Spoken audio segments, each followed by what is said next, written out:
Stan the Fan, along with Ross Grimsley. Welcome to Press Box Live, our Monday baseball chat. Luke Jackson will not be able to join us tonight because of the storm, has knocked his internet off the air, and we'll keep our fingers crossed that that doesn't happen to us.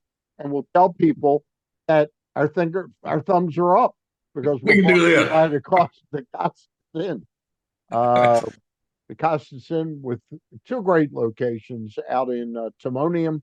And if you're planning to eat crabs, take this phone number down. The only place to get them with the Costinson folks is at 4100 North Point Boulevard. The phone number 410-477-1975. That number is important because you want to call in advance and reserve your crabs. Make sure you can get the size and the price point you want because it can be tough to get crabs. But the Costinson has them all year round and same great menu at both locations. We're also brought to you by my friends at Warnken Law, 443 results if you've been injured in an accident in and around Baltimore or the entire state of Maryland. And if it's something like my accident, which took place out of state, Byron and his team will hook you up with a good lawyer anywhere in the country. 443 results or go to warnkenlaw.com.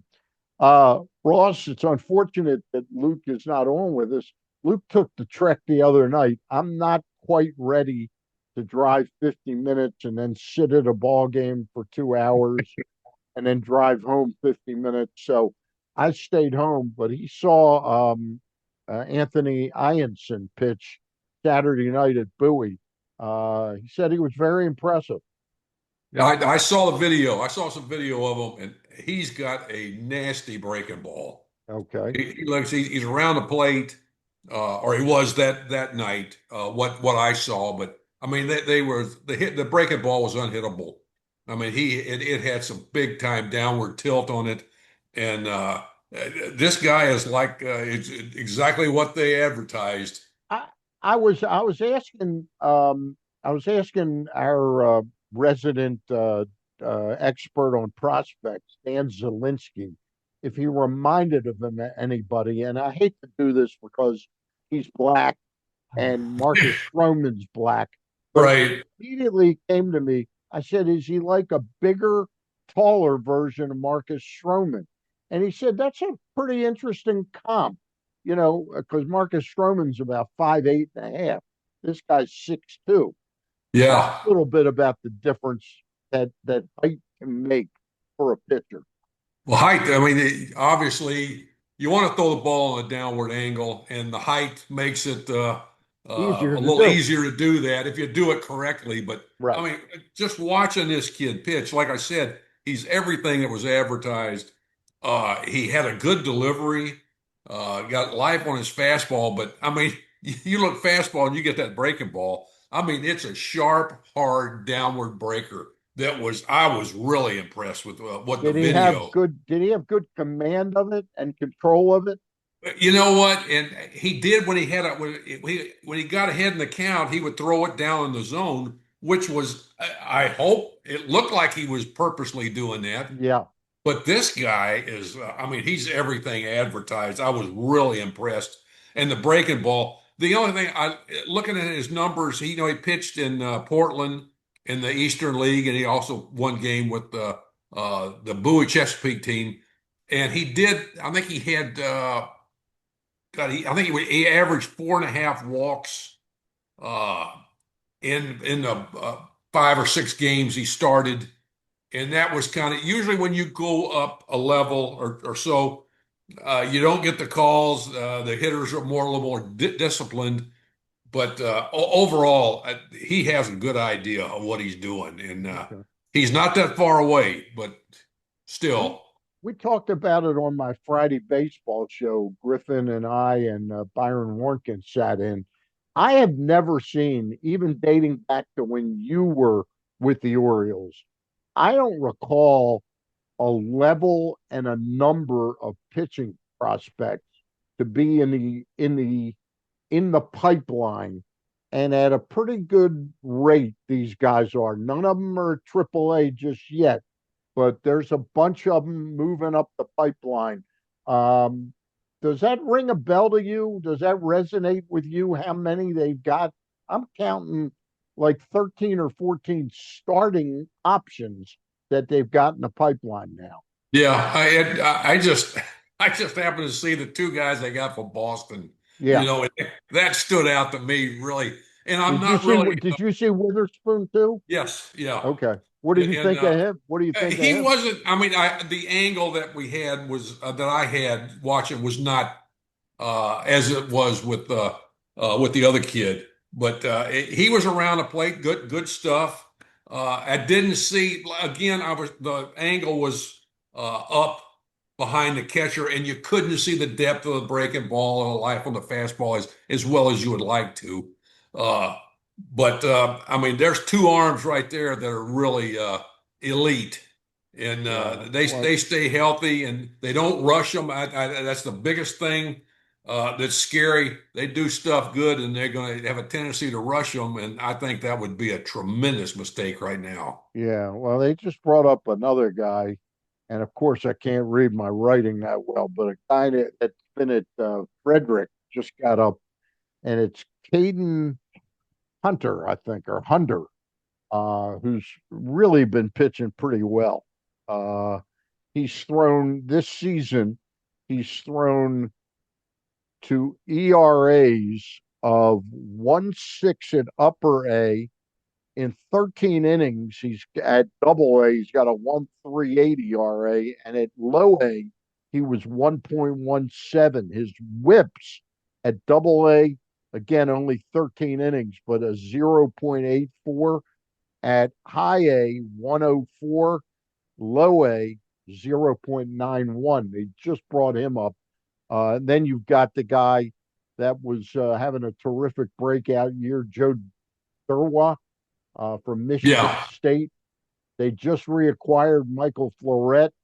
And I mean, the list goes on. They got J.T. Quinn, Luis DeLeon. They got that kid, Jerron Watts Brown, that we got from Toronto last year. But I'm looking at his numbers at AAA, and I'm seeing relief pitcher with this guy. yeah. Yeah, But you know what? You know, one of the things, Stan, always look at innings and hits uh, and strikeout based on balls to innings as well. The strikeouts, because most everybody is going to have more strikeouts than innings pitched, because yeah. that's just the way the game is now. But to see the walks and hits to innings, that'll give you an idea of what kind of pitcher he is. In a lot of cases, not always, but in a lot of cases, you can get an idea what this guy has, and Well, what this you can guy, this expect. is the guy, this is the guy we made the trade last year when he was pitching for Toronto's double A team, where was it double A last year?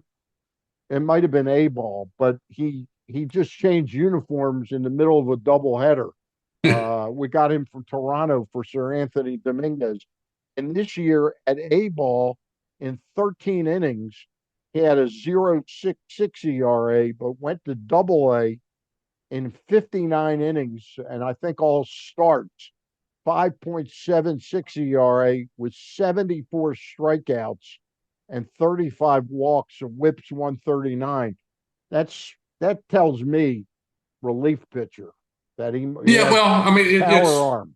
yeah, and again, you can see walks, the strikeouts, in Yeah, hits to innings pitch, and that kind of gives you an idea. You going Usually going from A ball to double A is a big jump for a lot of guys, yeah. and that will kind of weed some people out unless they make adjustments because you got more experienced hitters than A ball, obviously at the double A level, and you got just overall better players. If you can, I always, and I'm not sure now because I don't really know because I don't follow the leagues as much, but if you can have success in double A, it's a good chance you can adjust to the next level and pitch and play in the big leagues. If you were there as double A pitching coach and the folks up above you called and said, "Is this guy a starter or reliever?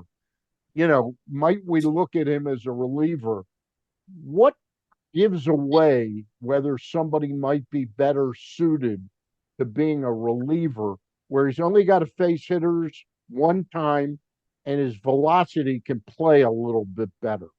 Yeah, I always looked at, most of the time you give a guy a shot as a starter, Yep. but if they get if they struggle, after the third or fourth inning, and they do it a lot, maybe Yeah. this guy, he don't have the and it's not a slam against anybody. They just No. don't have the concentration level to go deep in a game or even get to the middle innings. And that's something that hey, some guys can't do it, Are and there people, Ross? Are there people? Because I remember when I was doing talk radio, and I got in the argument with Kevin Malone, who was then the assistant GM of the Orioles. I told him flat out, that's back when I had some kahunas. I said, there's no question Arthur Rhodes is a relief pitcher to me. I watched him. Are there certain types of people that are better off coming to the ballpark almost every night on edge, whether they're going to pitch or not, rather than waiting around for 5 or 6 days to then work on the problems they had the last time out? you're as a reliever, you can't. You're going to get another chance the next couple days. Yeah, So you got to whatever, and that's the same with starting. You got to what has happened. You got to move on. You got to learn from it and move on to the next start or the next outing. And that is some guys can't do that. yeah, They just that they really lock up and they can't they can't get over that. Well, I didn't have a breaking ball. God, am I going to have a breaking ball the next time out? And and a lot of it, I think, in this day and age, guys don't throw as much, in between starts. It's all about rest. yeah, Rest, rest, rest, and it takes away. And I tell you, I listened to Smoltz yeah. on the if you want to know about pitching, listen to him.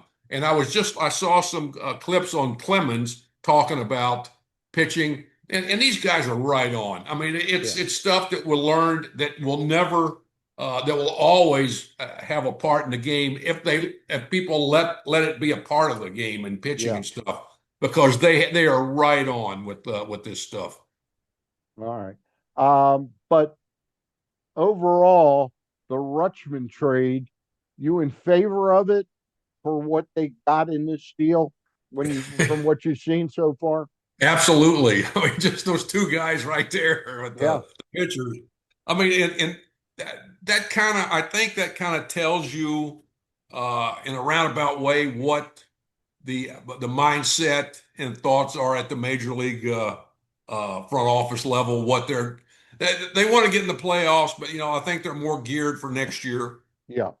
And I or think that's in the future, yeah, and I just think by the that's a guys. wise thing. I think that's a wise way to Sure. approach it, right? But yeah, and that was and I mean you have to give somebody to get somebody, Yeah.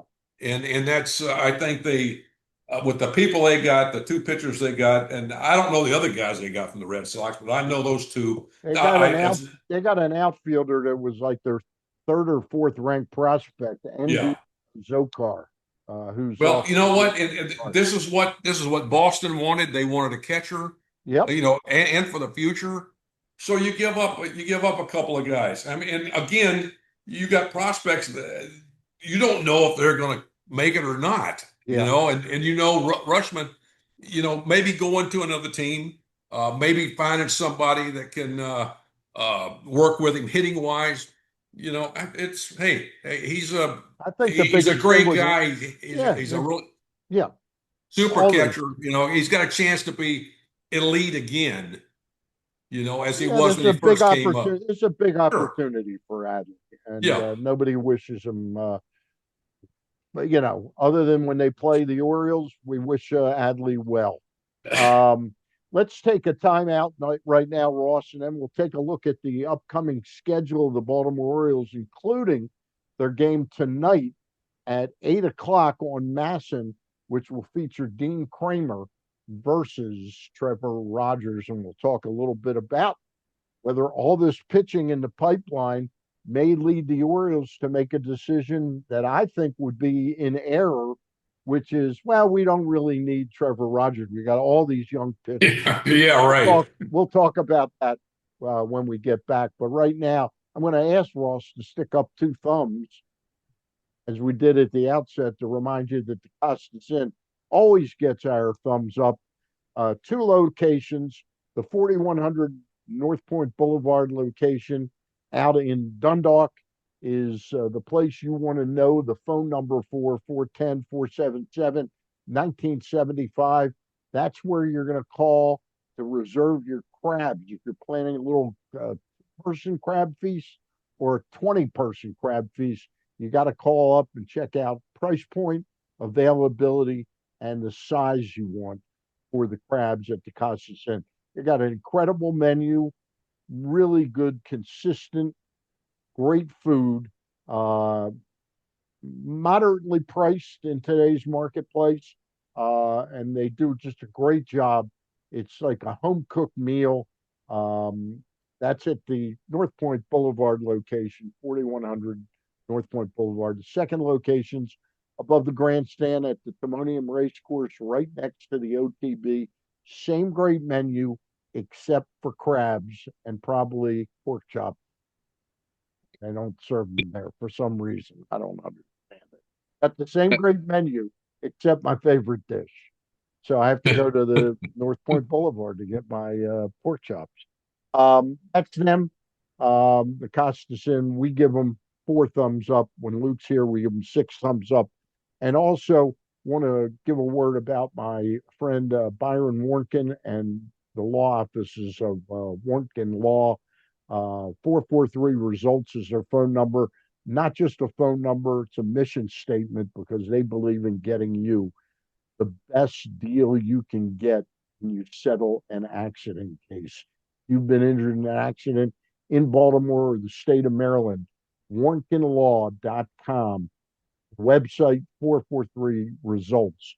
You want the best to represent you. And I can tell you firsthand that Byron and his team. All right. Now back to the show. Ross, we lost two heartbreakers. I mean, the second one Saturday was got away from us a little bit with that 3-run homer Wolfram gave up, but we lost 2-1. We were losing 2-1 until I think the eighth inning, lost 5-1, and then yesterday against a struggling major league pitcher who hasn't lived up to expectations, Kamar Rocker. The Orioles rocked him for what, 10 runs yesterday? Something like that, yeah. They jumped all over him. Yeah. Pete Alonso continues, even though his batting average isn't the 265, 270 I'd like. He's come as advertised, 25 homers, 75 RBIs. He's doing a hell of a job right He's playing a heck of a first. He's probably the best infielder we got, now. statistic wise. Yep, yep, yep. Really. Ross, you bring up the sore thumb in the whole thing. It's just amazing. This team has made 77 errors. Yeah. And one of the things, I know you don't watch every single Oriole game, but I do. Just about. You watch a ton of them. Yeah. Have you ever seen, because I did talk radio for like 25 years, okay? I never recall talking on my show about how half-ass the pitching fielding is. Oh, yeah. This group of pitchers cannot seem to pick out. It doesn't matter which one. Is it Chris Bassett, Shane Baz, Cade Povich, Kyle Bradish? They have more trouble picking up balls. I'll throw Brandon Young. I've seen him botch a couple. Oh, this year. yeah. What? How does that get worked on in spring Well, training? Stan, you remember years ago, Detroit was in the World Series and their pitchers made a ton of errors. Yep. And when it comes down to, and I could go into a story with the Giants that with a guy, but when you do fundamentals Yeah. in the spring, when you do, and you should, fundamentals should be really, really pounded on guys at the minor league level. We did it And every single. I'll bet that with Mike Schild, they are being pounded now. You hope Yeah, you hope they are, but yeah, I mean the thing is, I mean you shouldn't have to work on stuff at the big league level. You shouldn't. I mean, but in this day and age, you have to because they don't throw like they used to. right. They It's don't run like they used They to. don't run like they used to, and you watch you. Well, I watched somebody was who was it that didn't cover first base Oh, the that other was night? Rocker yesterday. That's That was right. He Rocker didn't yesterday. cover first base. He got 2 runs. He was Yeah, late covering, and that's just little stuff like that. But it comes down to you, and when you work on in spring training, you have to make an effort. You can't just half-ass it. And you see that guy's going through the motion. And the story I always tell: Shane Turner was hitting ground balls to the pitcher in spring training. yeah. And the Giants got a guy from Boston. I'm not going to mention his name, but he was going through the motions and doing it half-ass. So Shane just dropped the bat and walked off. Well, you had Bumgardner, Lincecum, you had all the big name guys, and they Shane, what are you doing? Said, if you're going to go through the motions and do this half-ass, I'm not going to do it. And Right. I'm not going to Bochy, waste my time. no, I'm Yeah. not going to waste my time. And Bochy's going to ask. I'm going to say, hey, they were going through the motions. He says to Bumgardner and all the right-hander, I forget his big right-hander they had, Kane. Clint Kane, Yeah, Matt Kane. King. So he Excuse me. goes, guys, not for nothing, but this guy come over from Boston. We just won a World Series, Right. and this guy's doing this half-ass. I shouldn't have to. You guys should tell him we don't do that shit here like that. Yeah. We do it right, get it done, and move on to the next thing. That's one of the problems. And I'm telling you, just watching this, I know they don't do it enough, and they don't do it with So conviction. how do you work on those plays? Because first of all, when you work on something like that, you go, okay, we're going to hit some little grounders to the pitcher, numbers. Right. Pitcher knows now that the ball's coming to him. Is the hope that that's going to the muscle memory and the mindset is going to stick when the ball's hit to him? Do pitchers not think of ahead of what I'm going to do if the ball's hit to me? God, you hope so. But I mean, you mentioned this, and guys, you want how often do you see pitchers playing catch in the outfield with not like they used to, Not but like they used to. that's part of just playing. I tell And you, Pepper, you never see Pepper no, anymore. God, that's they wouldn't know how to do that. They would somebody get hurt. They'd go in there, They try to hit the ball over the fence. they'd go in But and it get a all pepper comes shaker. down. They'd go in It and get a all pepper shaker. yeah, you're real. It all comes down to playing pitch and catch. Yeah. And you watch, and I saw this when it happened, and as a coach doing PFP, I go, don't run the ball over to first base, throw the ball. And you see more people do that, and then when it comes time to make a play on a ground ball between third and the pitcher, he's going to airmail the ball, throw off balance. Don't throw the ball off balance. It's better him to be safe at first and stay at first than you throw wild and him end up on second or third because you How threw it much of off. it, Ross, is just that they're trying to speed up and then they complicate it by throwing the ball away. Oh How yeah, much of that is it? In other words, you got to know when to fold them, and really. I mean, sometimes it's there's no play to be made. and you have to know that. You have to Yeah, see that. Know who's running. Know who the base. I mean, there's so many little things that they don't do now that cause these problems. yeah, But if you take pitching and throw the ball, hit me in the chest, whoever, and you're playing catch. That's I mean, just play catch. That's one of the things that's not done even at the minor league level. We have guys play catch. The pitchers they'd be don't stand behind anybody because you might get hit in the head because they're going to throw it in the dirt or they're going to throw it over the guy's head because they don't take it serious playing catch and how important and how it affects other parts of the game. Obviously, as you see, that guys can't throw the ball from the third base line to the first baseman, and God knows well, make a play. God, if if I was running a team, I'd bunt the ball back to the pitcher as often as possible because they're gonna monkey screw it and just throw it all over the You place. know what play I love, and I don't see it enough, is I think when a team gets a runner on third or second and third, and the manager comes out, changes pitchers. I love that first pitch. That's when to lay a bunt down because But that guy is not in the game. there's He's a good chance that he's going to throw a fastball and he's going to try to throw it over the plate. right. And your smarter hitters will do that, especially after a guy gets a base hit Yep. and scores a couple runs. You know, the next pitch, or he walks a guy or two, Yep. he's going to throw a fastball, usually first pitch, and the better hitters just jump all over it. And you got to that's just something that part of the game that you got to understand and knowing the hitters, what they do uh, at times. Ross, we're at August 10th today. 10th, right? Is it 10th? Hmm. Yeah, we're the August Yes, 10th. We know that Gunnar Henderson is a talented baseball. He is right. having a pretty bad year this year. Yep. I mean, he's really is. What is the thing? What do you see from him that needs to be worked on?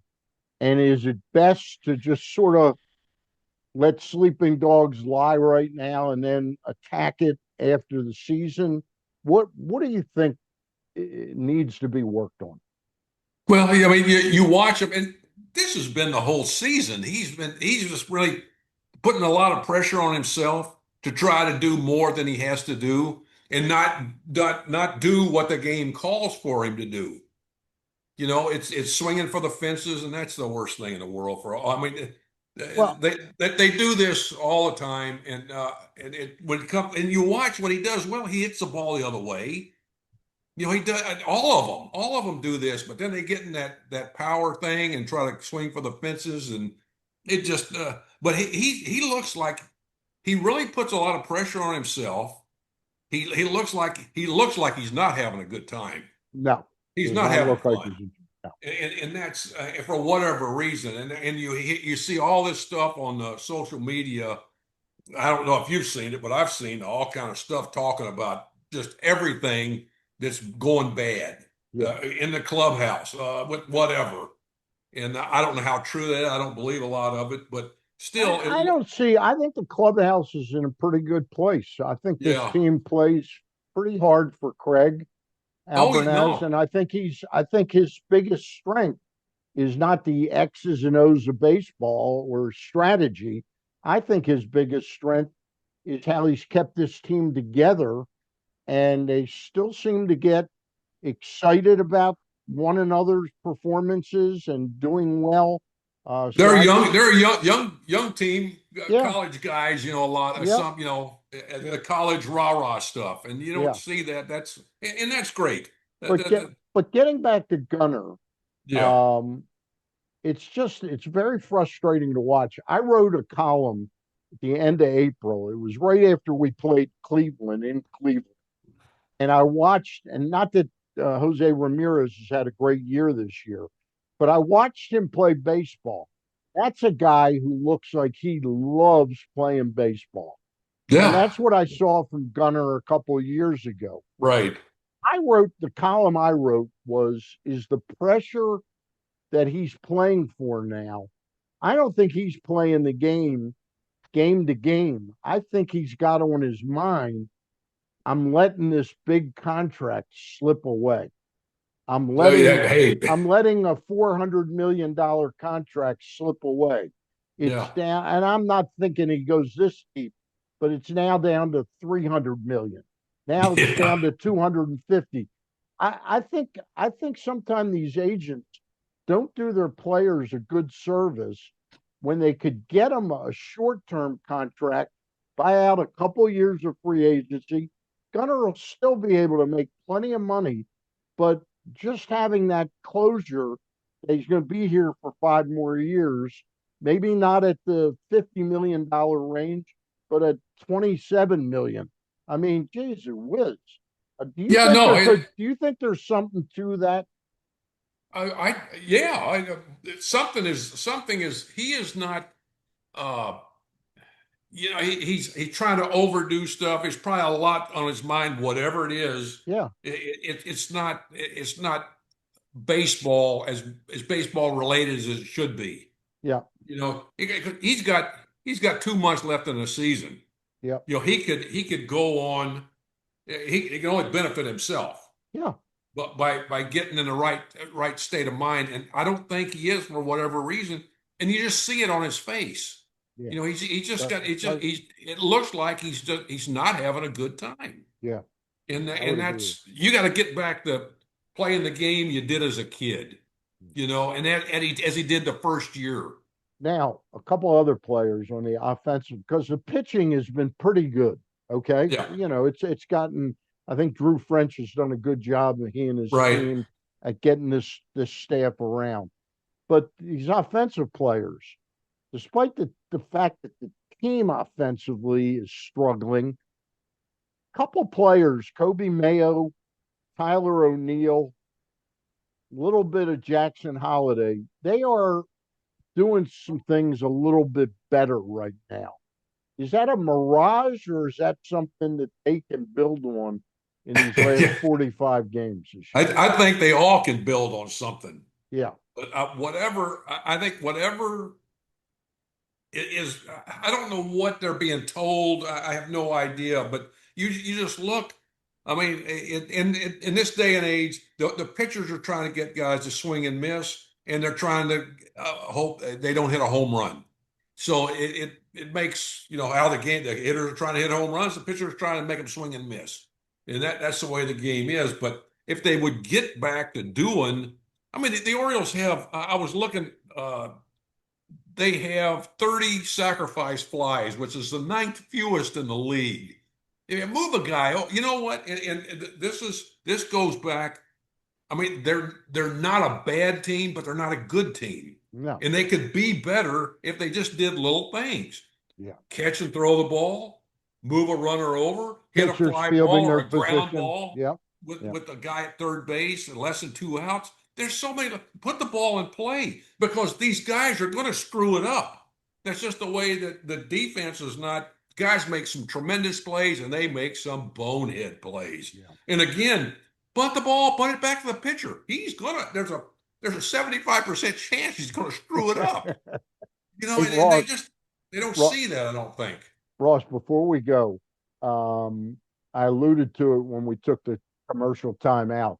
Trevor Rogers, how important do you think? Forget what the exact dollar figure becomes now, because that horse has left the barn. He's going to Yeah. get some really decent money now. But how important is he to this rotation for 27, 28, say 29, those next Yeah, two? yeah. I mean, right now, I mean, I'm really glad that they kept him because Yeah, that's a guy that can help you get to the wild card. yeah. You're not going to win the division, but you can get the wild card, and who knows? I mean, he starts with the games. He's gonna keep you in the game along with Bradish and uh, who's the other And guy? Boz, Boz. I Boz mean, and Brandon Young's had a good yeah. year. So But they're I going to think keep. I think I've been around. I didn't play the game like you, Ross, but one of the things I know is they got 12 or 13 guys that I mentioned, on the in the pipeline. Yeah, Three yeah. or four of them will get injured, you Oh, know, yeah. a couple of them will go backwards a little bit. They still may make it, but Right, I right. think the worst thing you can do is go, wait a minute, we got Boz and Bradish are signed. We got Brandon Young you can count on. I wouldn't count on Brandon Young in 2027 being the same Brandon Young of 2026. In other Yep. words, I would think one of these young pitchers may come up and help next year, but I would want Trevor Rogers there as part of this rotation. You? Well, I think another thing is who are they eyeballing maybe as a free agent pitcher they can get. Yeah. You But know, and anybody they're eyeballing, they're going to have to pay good money to. oh, You know. absolutely. But I mean, Yeah. again, well, I mean, if they they can, paid Chris Bassett this year 18. They Oh paid yeah. Morton last year 15. Get something more certain, If they're truly thinking about winning the division Yeah, or the pennant, you're gonna have to go out and spend some money, yeah. and there might be somebody better out there than Rogers. But the money might need to be spent also in getting at least one really outfielder that you can count on. Oh, You you might can't need a go in, couple of them. Yeah. you can't, I would get two, but you can't Yeah. go into next season with O'Neill, Cowser, Beavers Right. as your Well, main three. and again, you can use these pitching Prospects. prospects you Yep. have to get that. The Giants did that. They were masters at doing Yeah. this. Whatever they needed, they would win. They would the next year they would lose some guys. They try to fit somebody in, and then the next year they win again because they went out and got what they Got really somebody. needed. Yeah. And it was they were masters at that, and that's what I think they're going to have. What the Orioles, they need more scouts. They need people with eyes on the players. They need scouts that can talk and get the inside information that Yeah. obviously they don't get like I they don't think used they're to. heading in that direction. That No, doesn't look like. but that's what I mean. If you want quality guys with some, especially guys that they don't think are the top-notch guys that can do stuff, and help a team and fit in. I mean, God, when we were playing with the Orioles, man for man, we weren't as good as the other teams, but they had pitching and defense and knew how to get runs early and And you hold them did the off. little things, and you Well, did the yeah, I little mean, things. and that So, starts, yeah, at the minor league and in spring training. so That's when you do your work. at the end of the day, closing this out, you want Trevor Rogers back. Yeah, Oh yeah, oh yeah. That's what I sure. wanted to hear. That's Oh what I wanted to hear. All right, Ross. yeah. Thank you very much. We'll see you next Monday. All right. You got it, buddy. All right. For Ross Grimsley, I'm Stan the Fan. Again, thanks to the Costas Inn and to Warnken Law, warnkenlaw.com, 443 results if you've been injured in an accident. That's it for now. Bye.